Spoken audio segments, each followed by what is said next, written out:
इतिहास साक्षी है कि पुण्य भूमि भारत की गाथा भारत की अस्मिता, गौरव और राष्ट्रीय स्वाभिमान के लिए विदेशी आक्रांताओं से संघर्ष की महान गाथा है। बर्बर आक्रांताओं ने भारत की आत्मा पर चोट करने और भारत का अपमान करने के लिए हमारी संस्कृति और आस्था के केंद्रों को उद्ध्वस्त किया। सोमनाथ, काशी, मथुरा और अयोध्या के मंदिरों का तोड़ा जाना आज भी भारत की स्मृतियों में जीवित है। सन 1528 में अयोध्या में भगवान श्री राम के मंदिर का मुगल आक्रांता बाबर द्वारा तोड़ा जाना ऐसी ही एक अक्षम्य घटना थी जिसने सीधे भारत के सम्मान और आत्मा पर चोट की।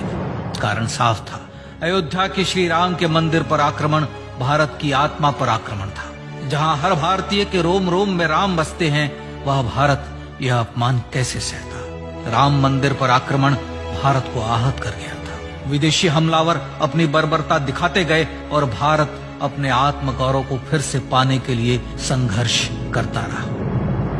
भारत रामलला के जन्म स्थान पर बाबर के नाम पर बने एक ढांचे को देखता और उसे हटाने का संकल्प लेकर शक्ति संजोया करता।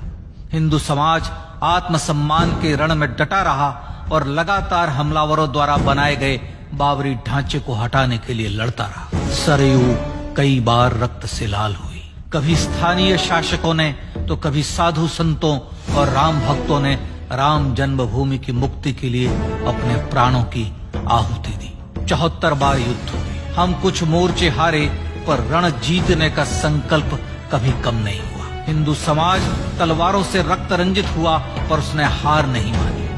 उसका संकल्प अजेय था।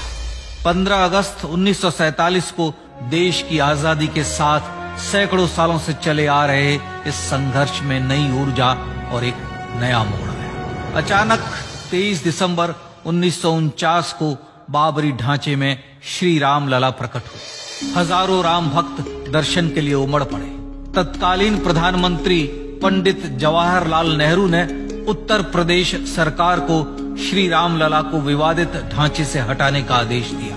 उत्तर प्रदेश सरकार ने अयोध्या के कलेक्टर को यह काम दिया और यह निर्देश भी कि जरूरत पड़ने पर वे बल का प्रयोग भी करें। अयोध्या के कलेक्टर ने सरकार को उत्तर दिया कि यह नरसंहार के बिना संभव नहीं है, और फिर भी वह ऐसा चाहती है तो किसी दूसरे कलेक्टर से यह काम करवा ले। परिणाम स्वरूप रामलला की मूर्ति वहीं विराजमान रही। विवादित ढांचे को बंद कर दिया गया। केवल पुजारी को सेवा अर्चना के लिए भीतर जाने की अनुमति थी। फिर भी राम भक्त विवादित ढांचे के बाहर से प्रभु श्री राम की आराधना करते रहे। भारत के हिंदू समाज के लिए चुनौतियां और बढ़ गई। मामला अदालत में गया। विपक्षी दलों द्वारा अदालत में भगवान श्री राम के अस्तित्व पर सवाल उठाए गए। उनके अयोध्या में ही जन्म लेने का प्रमाण मांगा गया। भारत का जनमानस अब आहत हो उठा था। आजाद भारत में भी हिंदू समाज को अपनी आस्था और श्रद्धा के लिए संघर्ष करना पड़ रहा था। चुनौतियों के इस समय में सन 1984 में विज्ञान भवन दिल्ली में विश्व हिंदू परिषद ने धर्म संसद का आयोजन किया। इस संसद में देश भर के संतों ने राम जन्मभूमि की मुक्ति के लिए आह्वान किया और राम जन्मभूमि मुक्ति यज्ञ समिति का गठन किया। धर्म संसद ने राम जन्मभूमि की मुक्ति और वहां भगवान श्री राम के भव्य मंदिर बनाने के भारत के जनमानस के संकल्प को फिर से दोहराया। विश्व हिंदू परिषद के नेतृत्व में मंदिर निर्माण के लिए पूरे देश में अभूतपूर्व आंदोलन की शुरुआत हुई। श्री राम जन्मस्थली मुक्ति यज्ञ समिति के साथ देश भर में राम जानकी की रथ यात्राएं निकली। राम लीलाओं में राम कथा के माध्यम से भारत का आम जन फिर से जुटा। अब सबके मन में एक ही प्रण था, एक ही लक्ष्य था। अयोध्या में जन्मभूमि पर भगवान श्री राम के भव्य मंदिर का निर्माण। सन 1989 में विश्व हिंदू परिषद द्वारा गांव-गांव से रामशिला पूजन करके अयोध्या भेजी गई। 2,75,000 गांवों से रामशिलाएं अयोध्या पहुंची। भव्य राम मंदिर के शिलान्यास का निर्णय हुआ। पूज्य संत महात्माओं और हिंदू समाज के अन्य प्रमुख नेताओं के निर्णय के अनुसार अनुसूचित जाति के प्रमुख नेता श्री कामेश्वर चौपाल ने 9 नवंबर 1989 को मंदिर निर्माण का पहला पत्थर रखा। राम जन्मभूमि पर मंदिर निर्माण के लक्ष्य की पूर्ति के लिए सन 1990 में सोमनाथ से अयोध्या के लिए श्री लाल कृष्ण आडवाणी ने रथ यात्रा की शुरुआत की। देश में जन भावनाओं का ज्वार उमड़ने लगा। श्री लाल कृष्ण आडवाणी के रथ यात्रा के साथ साथ मंदिर के लिए जन समर्थन बढ़ने लगा और छद्म सेकुलरवाद बेनकाब होने लगा। इस जन आंदोलन को रोकने की तमाम कोशिशें हुई पर सब व्यर्थ हुई। विश्व हिंदू परिषद ने देशवासियों से अयोध्या में जन्मभूमि पर मंदिर निर्माण के लिए 30 अक्टूबर और 1 नवंबर 1990 को कार सेवा का आह्वान किया। परिणाम स्वरूप लाखों राम भक्त कार सेवा के लिए देश के कोने कोने से अयोध्या आए। इससे देश की एकात्मता का विराट दर्शन हुआ। कार सेवकों को रोकने के लिए उत्तर प्रदेश के तत्कालीन मुख्यमंत्री श्री मुलायम सिंह यादव ने अयोध्या में परिंदे को भी पर न मारने देने की घोषणा की। स्थितियां गंभीर हो गई। अयोध्या से 100-100, 200-200 किलोमीटर दूर रेलगाड़ियां रोक दी गई। अयोध्या युद्ध भूमि बना दी गई। मार्ग बंद, रेल बंद, चप्पे चप्पे पर पुलिस। अयोध्या सैनिक छावनी में बदल गई। राम नाम पर ऐसी पाबंदी कि अर्थी ले जा रहे लोगों तक को रोका गया क्योंकि वे राम नाम सत्य कह रहे थे। लेकिन सैकड़ों किलोमीटर की यात्रा कर कार सेवक अयोध्या पहुंचने लगे। राम के गीत गाते, होठों पर हंसी और पांव में छाले लिए राम काज के लिए राम भक्त देश विदेश से अयोध्या पहुंच ही गए। कार सेवकों पर गोलियां चली। अनेक कार सेवक शहीद हुए।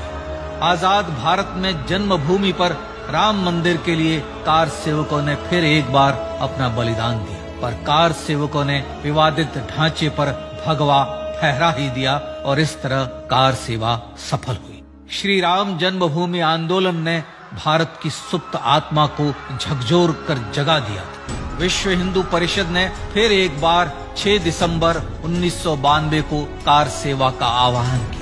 राम भक्तों को कार सेवा करने देने के लिए अदालत में प्रार्थना की गई, पर अदालत ने कोई निर्णय नहीं दिया। परिणाम स्वरूप बौद्ध, जैन, सिख, स्वामीनारायण संप्रदाय, गायत्री परिवार, हर पंथ मत विचार के हिंदू एकत्र हो गए। छूत अछूत का भेद मिटा, जाति की पहचान मिटी। हम सब हिंदू, हम सब सिंधु बन गए। राम सिंधु में ज्वार उठा और देखते ही देखते 6 दिसंबर 1992 को श्री राम जन्मभूमि से बाबरी ढांचा सदा के लिए हट गया।